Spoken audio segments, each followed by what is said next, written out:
ፀጉር ማሳደግ በጣም ቀላል ነው። የኔ ቆንጆ እንኳን ደህና መጣሽ። ብዙዎቻችን ፀጉሬ ከትከሻዬ አይዘልም፣ እረ ከጆሮዬም አያልፍም፣ እድገቱ ቆሟል፣ የቱንም ያህል ብለፋ ለውጥ አላገኘሁም እንላለን።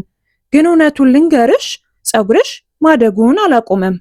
ፀጉር በእውነት ያድጋል ወይ ለሚለው ጥያቄ አጭር መልሱ አዎ ነው። ነገር ግን ፀጉርሽ እንዲያድግና ርዝመቱ እንዲታይ መሟላት ያለባቸው ወሳኝ ቅድመ ሁኔታዎች አሉ። ዛሬ 9 ደቂቃ ብቻ ሰጥተሽ ይህንን ቪዲዮ እስከመጨረሻው ካየሽ የፀጉርን እድገት ሚስጥርን ቁልጭ አድርጌ ያሳይሻለሁ። ሁላችሁም እንደምታውቁት ቢዩቲ ዊዝ ሚሚ ላይ የሚቀርቡ መረጃዎች ሳይንሳዊና ተግባራዊ ናቸው። ሰላም ሰላም፣ እንዴት ናችሁ? ሚሚ ነኝ። እንኳን ወደ ቢዩቲ ዊዝ ሚሚ በሰላም መጣችሁ። ለቤቴ አዲስ የሆናችሁ ሰብስክራይብ በማድረግ ቤተሰብ ይሁኑ። ነባሮች እንኳን ደህና ቆያችሁኝ። ቪዲዮን በላይክ እንጀምራለን። ኮመንት ላይ የገባችሁ ሰላምታዬን መልሱልኝ። ከዚህ ቪዲዮ ላይ እንድትይዙልኝ የምፈልገው አንድ ትልቅ እውነት አለ። የብዙዎቻችን ችግር ፀጉራችን አለማደጉ ሳይሆን እያደገ የሚሰባበርና የሚረግፍ መሆኑ ነው። ፀጉራችሁ ያድጋል ግን በዛው ልክ ይሰበራል፣ ይነቀላል፣ ብቻ ይረግፋል። በዚህም ምክንያት የፀጉራችን ቁመት ዛሬም እዛው ነው፣ ነገም እዛው ነው፣ የዛሬ ዓመትም እዛው ነው። ይሄን ልክ አንድ በታች በኩል ቀዳዳ እንዳለው ባልዲ ያስቡት። ውሃ ብንቀዳበትም ቀዳዳው ውሃውን ስለሚያፈልሰው ባልዲው ሊሞላ አይችልም አይደል? ፀጉራችንም ከስሩ እያደገ ጫፍ ጫፉ ላይ ቶሎ ቶሎ የሚሰባበር ከሆነ የቱንም ያህል ቢያድግ ርዝመቱን ማየት አንችልም። ስለዚህ ዛሬ የምናተኩረው ፀጉር ማሳደግ ላይ ብቻ ሳይሆን ያደገውን ፀጉር እንዴት ጠብቀን እናቆየዋለን በሚለው ላይ ነው። ምክንያቱም የሁሉም ሰው ፀጉር ያድጋል፣ ግን ይህን ፀጉር እድገት ለማየት መጀመሪያ መሰባበሩንና መርገፉን የግድ ማቆም አለብን። ቆይ ግን ፀጉራችን ለምን ይሰባበራል? ለምንስ ይረግፋል?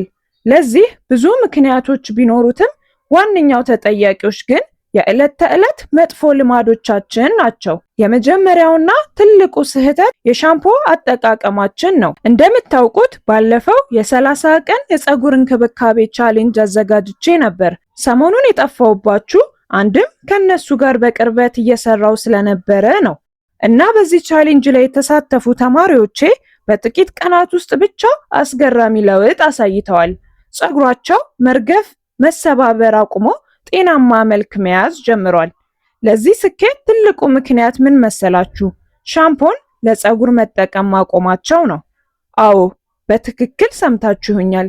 ሻምፖ የተሰራው ለፀጉራችሁ ሳይሆን ለራስ ቅላችሁ ወይም ስካልፕ ነው።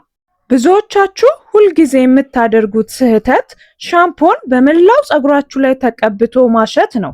ሻምፖ ፀጉር ላይ ሲቀባ ተፈጥሯዊ ዘይቱን ጠርጎ ይወስደዋል።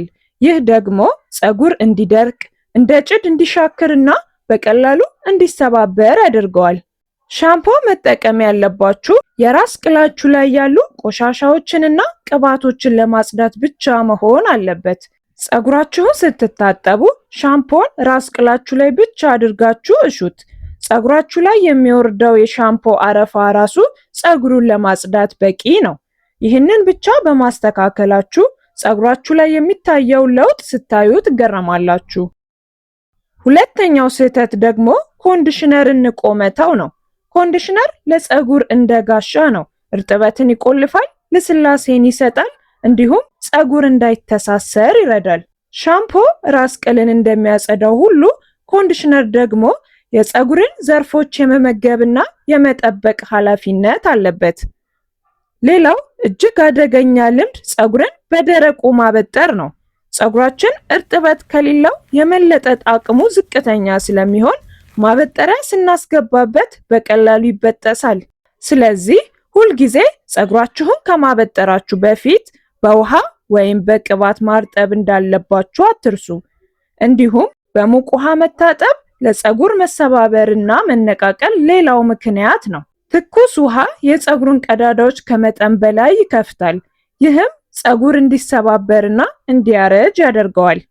እነዚህ ጥቃቅን የሚመስሉ ግን ትልቅ ጉዳት የሚያደርሱ ልምዶችን ካላረምን ፀጉራችን ሲሰባበር ውሎ ሲሰባበር ያድራል። የፀጉራችን እድገትም ምንም ያህል ጥሩ ውህዶችን ብንጠቀም ቁመቱ እዛው በዛው ይሆናል። ከአያያዝ ስህተት ባለፈ ፀጉራችን እንዲረግፍ የሚያደርጉ ውስጣዊ ምክንያቶችም አሉ።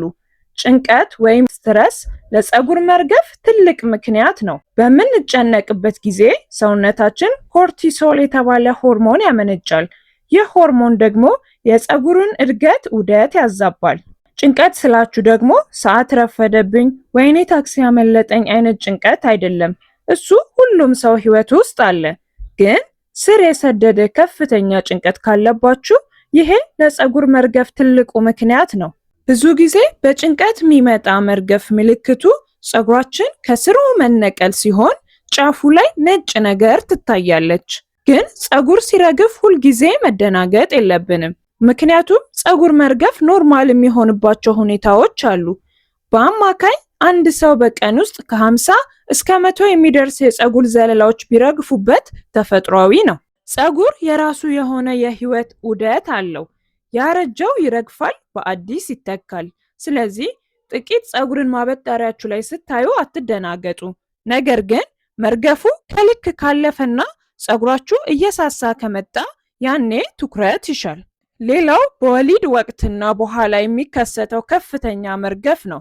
የዚህ አይነቱ መርገፍ በሆርሞን ለውጥ ምክንያት የሚመጣ ጊዜያዊ ክስተት እንጂ የጤና እክል አይደለም።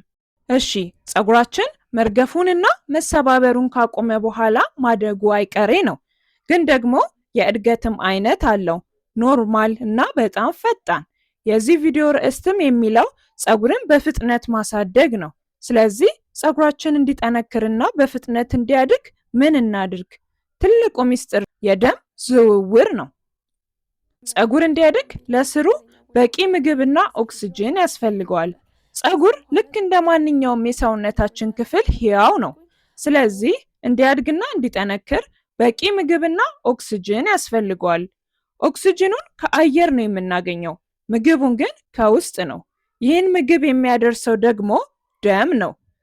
የደም ዝውውር ሲጨምር እድገቱም በዛው ልክ ይጨምራል።